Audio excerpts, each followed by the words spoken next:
Hi hello welcome friends, எப்படி இருக்கீங்க? பாருங்க, பிரண்டை ஊறுகாய் செய்கிறதுக்கு பிரண்டை பறிச்சிட்டு வந்து தோல் உரிச்சிட்டு இருக்கோம். இந்த மாதிரி தாங்க எடுக்கணும். 4 மூலையில் உள்ளதை இப்படி எடுத்துகிட்டு போட வேண்டியது தான். இதை போட்டுக்கிட்டு இருக்கோம் பாருங்கள். இந்த பாருங்கள், அது செய்யறதுக்கு முன்னாடி கையில் எண்ணெய் வச்சுக்கோங்க, இல்லாட்டி சுழுன்னு அந்த அரிக்கும் நம்மன்னு. பாருங்கள், இந்த மாதிரி உடச்சிக்கோங்க. இது முத்தலாக இருக்குது, பிஞ்சாக தான் எடுக்கணும். எங்களுக்கு கொஞ்சம் முத்தலாக இருந்துச்சு, அதனால் கொஞ்சம் செஞ்சு பார்ப்போம் அப்படின்றத முத்தலாக எடுத்து வந்திருக்கோம். இதெல்லாம் நல்லா பிஞ்சாக இருந்தது, போதாதுன்னு இந்த முத்தலையும் கொஞ்சம் எடுத்துக்கிறோம். கூடுமான வரைக்கும் இந்த மாதிரி எடுக்கக்கூடாது, பிஞ்சாக இருக்கணும். இது கொஞ்சம் முத்தலாக தான் இருக்குது. இது பாருங்கள், இதெல்லாம் பிஞ்சு இப்படி தான் இருக்கணும், பார்த்து எடுத்துக்கோங்க. இந்த மாதிரி எடுத்துக்கிட்டு 4 மூலையில் இருக்குது பாருங்கள், எடுத்துக்கணும். இதெல்லாம் எடுத்துடலாம், நல்லா வந்துடும்.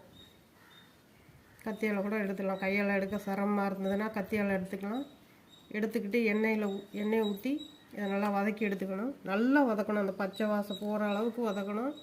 வதக்கிட்டு அப்புறம் உளுந்து, கடலைப்பருப்பு, எள், புளி, உப்பு, பெருங்காயத்தூள் எல்லாம் சேர்த்து இதையும் வதக்கி நல்லா எடுத்துகிட்டு நல்லா ஆற விட்டுட்டு அது கூட கொஞ்சம் கருவேப்பிலையும் எடுத்துக்கோங்க. கருவேப்பிலை எடுத்துகிட்டா இன்னும் நல்லாயிருக்கும் ஸ்மெல்லு. அப்படியே பொடியாக அரைச்சிக்கிட வேண்டியதான்.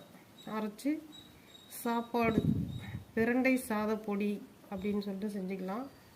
நாங்கள் அது செய்கிறதுக்காக தான் இதை ரெடி பண்ணிக்கிட்டு இருக்கோம்.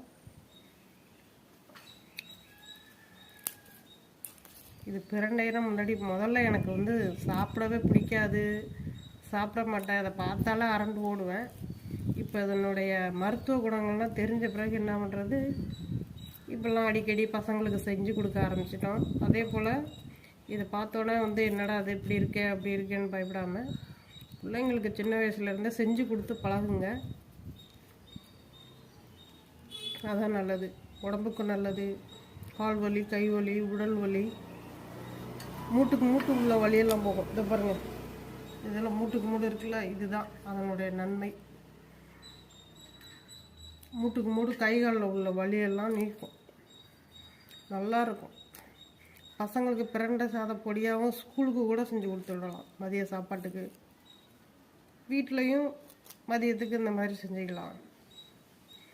ரொம்ப நல்லா அருமையாக சுவையாக இருக்கும். நான் செஞ்சுட்டு நான் அரைச்சி பொடி பண்ணி வச்சுட்டு உங்களுக்கு ஒரு வீடியோ போடுறேன் பாருங்கள்.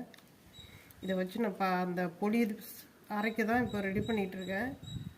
இப்போதைக்கு இந்த வீடியோ